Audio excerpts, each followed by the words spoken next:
let me start officially. Good afternoon to all of you, to the second Zoom session of the Knowledge Synthesis course. It's Sue McKenna speaking.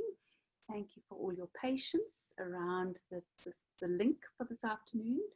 I will do my absolute best to ensure that we don't have such problems in the future. And as we said in the email, we are going to be focusing on the research question today.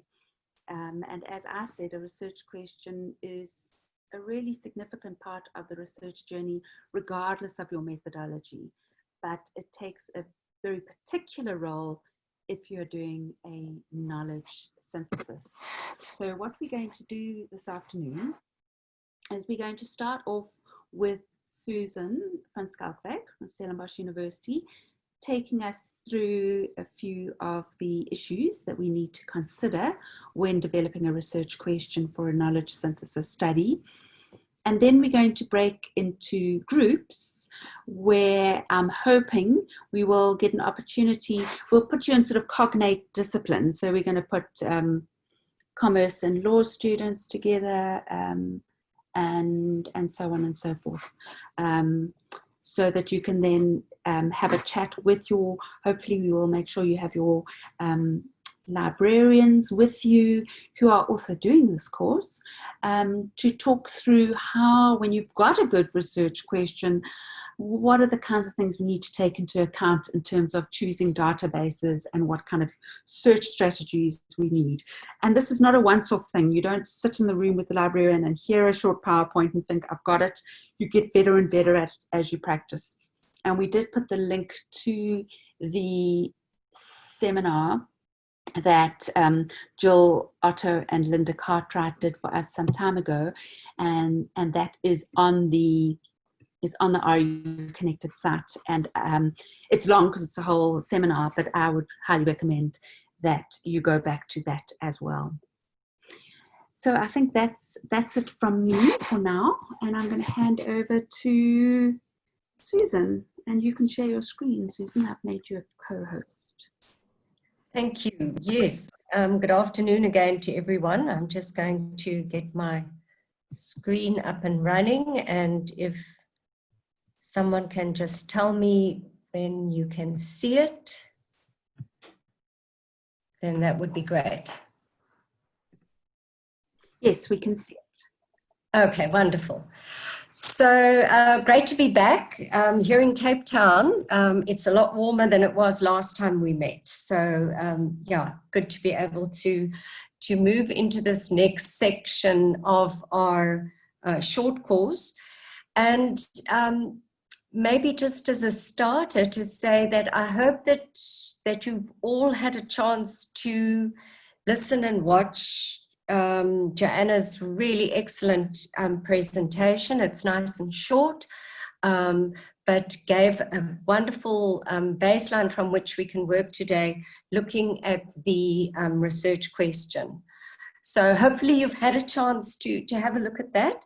I will be picking up on some of the issues she highlighted, but yeah, it'll obviously be much easier for you to stick with me if you've had a chance to look at that. But don't panic if you haven't, because I can imagine now those who haven't had a chance are concerned. Don't be concerned. We'll cover everything in the end. So just a quick recap. What did we do last week? What did we say?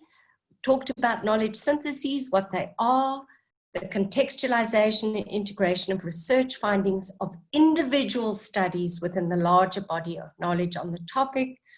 And we spent quite a bit of time looking or talking about reasons for knowledge syntheses. We chatted a little bit about its history, spoke about how important it is that we have this tool that will help us really grapple with the tsunami of literature that is out there. We talked about the nature of knowledge syntheses, and you'll remember that I emphasized things like structure and process and regimen. And then we also really just touched on some of the approaches to knowledge syntheses, with the promise that we'll be coming back to these over the next couple of weeks. So just a reminder then, some of those that we mentioned last week, And the three that are underlined are probably the three that we're going to spend most time focusing on. I'm going to be using those in the examples today, and you'll also be hearing more about them in the next couple of weeks. So, as Sue was saying, the research question is really, really important, and for all research, as you all know. But in the context of knowledge syntheses, I sort of think of it as the yin and the yang there. The decision about which approach you're going to use to knowledge synthesis will be determined by the research question. So your research question will give you hints as to which approach you should be using. But then on the other side of the coin is that the crafting of the research will actually equally be influenced by the decision about which approach to employ. So these two, and many of you will be familiar with the idea of research that is iterative, analyses that are iterative, thinking that is iterative. It goes backwards and forwards all the time. And it's equally true for the research question, that what you want to find out will help you determine the nature of your research question. But on the other hand, depending on what you're going to focus on, what you really want to have to stand with at the end, the outcome of your research will in turn influence the way in which you craft your question. And if that is as clear as mud, hang in there. We're going to make that all much clearer. So just a reminder, why do we have a research question? And just 3 bullets there. It provides a direction for your reading. It informs choices that you make about methodology, data collection or generation, and it guides the way in which you will analyze your data and present your findings. So that's sort of research 101. But in the case of knowledge syntheses, it will also help you define your focus.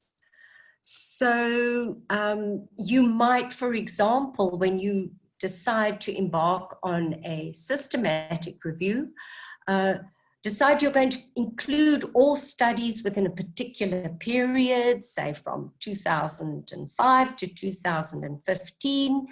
And you might be very clear about the topic, the focus, and so on. But when you start doing your searches, you uncover these huge numbers of studies that are available, and you start realizing you need to trim this down. And that's where your research question helps you with the trimming down. It helps you when you start out, but it helps you with the trimming down as you go along. So for example, your research question might be wanting to compare 2 different approaches. Let's say to the use of medication. And again, you can hear the health sciences influence coming through in my example. But if that is the focus of your research question, then your selection within a systematic review, for example, might be to only look at randomized controlled trials, or RCTs as we know them. So you hear what I'm saying is that there are layers of refinement that occur within the research question when you are busy with this sort of work. Now, an approach that I find quite useful, and I can't remember who it was, I think it might have been Ida, who was saying that she's really looking forward to getting, really refining her research questions. I find this work from Creswell and Poth really useful, where they take the processes that we should follow when we're engaging with developing our research question. And these are picked up in Joanna's presentation in her slides very nicely. This idea that there has to be a thing, the problem or the issue. I sometimes move away from thinking about a research problem because we don't always research things that are problems. But anyway, irrespective of what term you want to use. And that should lead to a purpose statement, which will later inform the why of the research. Why is this important? Why do I need to do this? And then down to your research question. So you see the arrow showing the process, but then also obviously the question needs to talk back to where you started out. But before you can get to the question, then you have to start with this problem or issue and make sure that it is something worth investigating. And I'm not going to spend time on this slide because Joanna spoke really nicely about how important it, or all the different places that, or sources that we have for our problem, for research problems, research ideas, research topics, research issue. Just draw your attention to the third bullet there though, your reading of the literature and what is known. And maybe just a plug for research generally, the importance of reading across all phases of our research cannot be overemphasized. So you read at the start to just get your thinking going. And then you move on and read in terms of that will enable you to refine your research question. And then in the case of reviews, you then read even more deeply and in a more systematic way. So the importance of reading. And then how will you determine that this topic is worth investigating, in need of investigation? Well, there you can see a couple of ideas, something that has interest, but it must also have practical relevance, enrich scholarship in the field, responds to a particular gap, speaks to an area of interest beyond your context. Those are things that you know, because all of you, I'm imagining that all of you on this short course have been exposed to research in some way or another. Those things are equally important when you conduct a review, but then the next step is to make sure or to find out what other reviews have been done on this topic previously. And that is a very, very important point when you're developing your research question. You have to do this preliminary sifting of what is already out there. Now, important to say that if you find a systematic review, for example, or a scoping review, realist review that has been conducted on your particular topic, all is not lost, because then you need to go and have a look at the dates that this review was focused on. So, for example, a couple of years ago, when we did our scoping review to explore and try to understand how transformative learning theory was represented in literature and health professions education, we started looking for what was already out there and came across a fantastic review that had been published in 2007, which magnificently opened the door for us to then start our review from that particular year for a next 10-year period. So it's about why is it important to investigate, and then making sure that you are entering the field, entering the debate at the right point.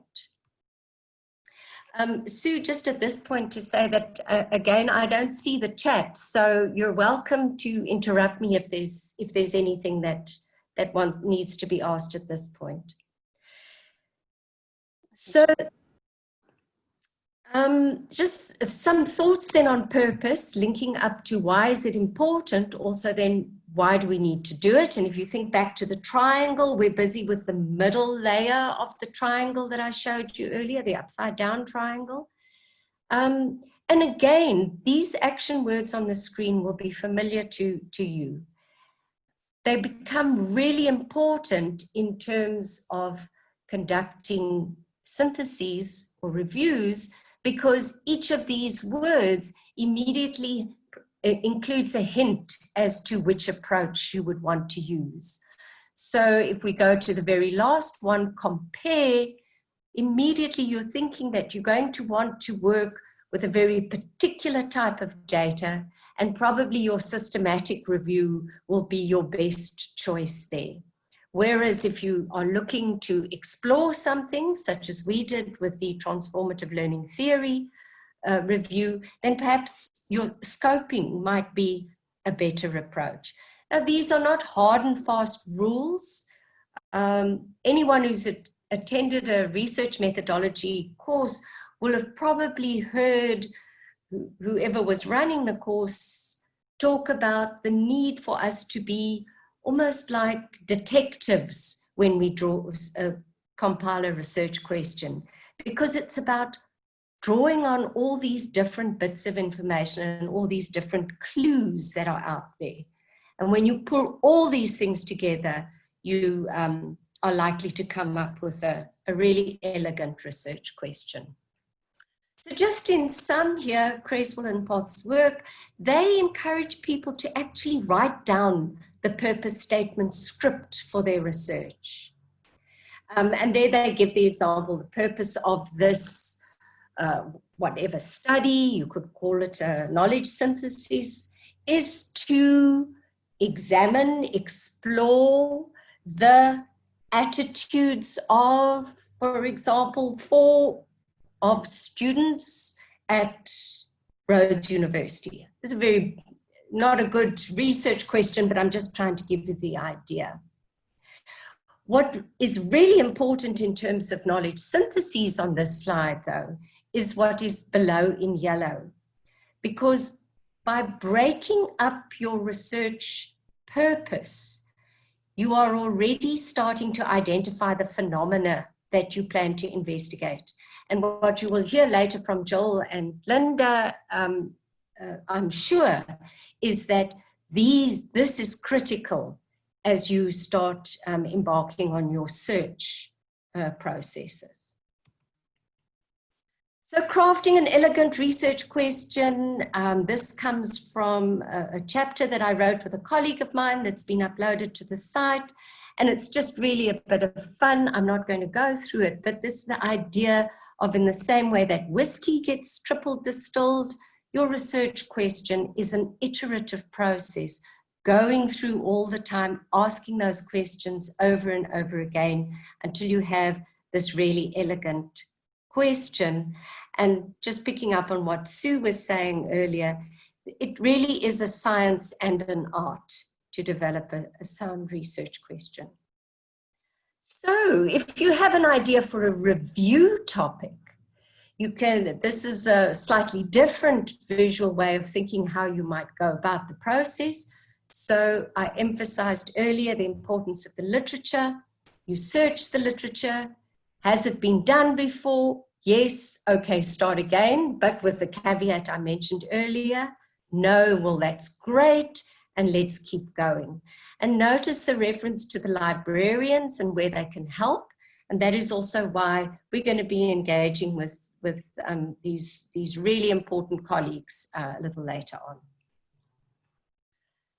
So in Joanna's presentation, she mentioned PICO. She also mentioned that PICO is sometimes also called PICOT.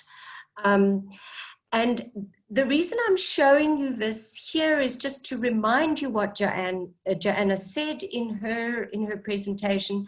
These are techniques that help you compile sound review questions. And this one is, PICO is typically used for quantitative review questions.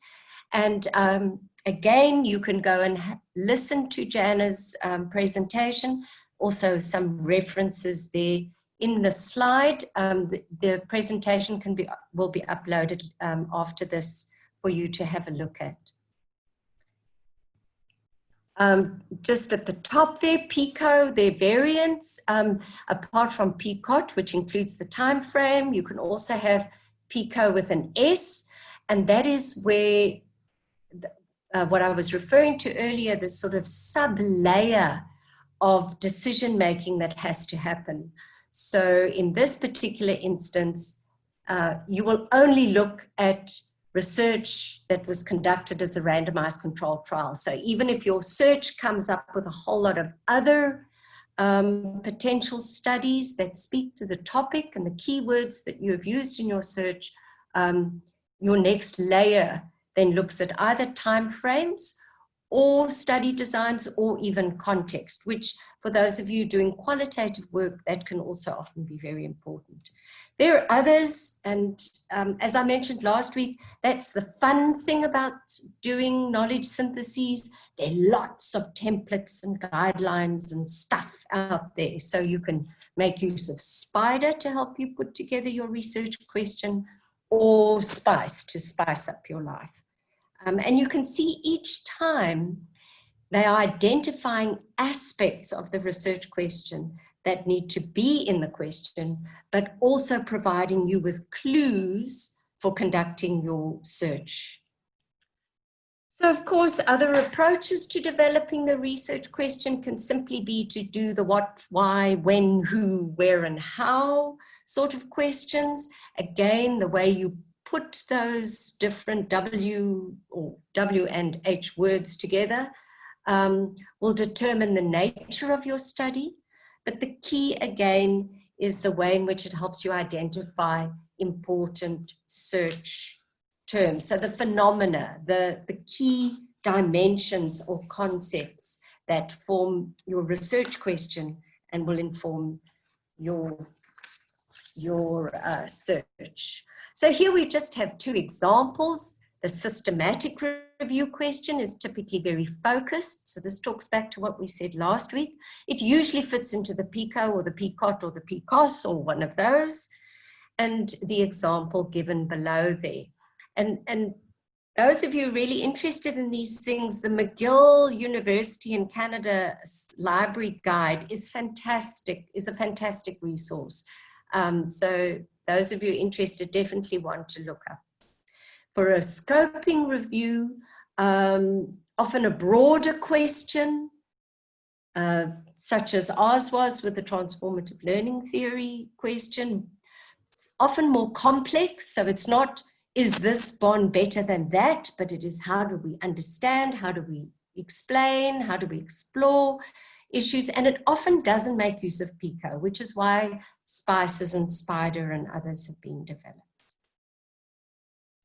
Just thought I'd give you just a little bit of info on the realist reviews, although we will be hearing more about that, I think, in about week 4.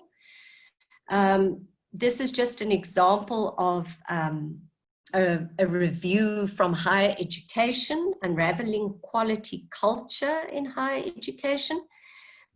What I want to draw your attention to here are the words that I've underlined, because these give you hints to the sorts of things that happen with realist reviews. So focusing on elements and mechanisms and outcomes. And the bottom line is a realist review looks to work out how things work and in what contexts, or what works for whom in which context. And typically, you would be looking at quite complex interventions and complex environments. So that's a bit of a shout out for a different type of research question. So just in closing, what I've also included in today's presentation for your easy reference is just a shout out to some of the other knowledge syntheses, integrative reviews, and you can see a reference there, network meta-analyses, overviews of reviews. Don't think something we spoke about last week, but you sometimes find that people will pull together a whole lot of systematic reviews that have been done on a particular topic, perhaps over a period of time, or perhaps using different sub-dimensions, and then creating this umbrella position. Rapid reviews are growing in interest, or popularity is the word I'm looking for, because reviews tend to be quite a lengthy process, because it's a lot of work. And so a lot of people are pushing for this different approach to get a faster response. Of course, there are disadvantages, but just so that you know about that, and then the realist reviews.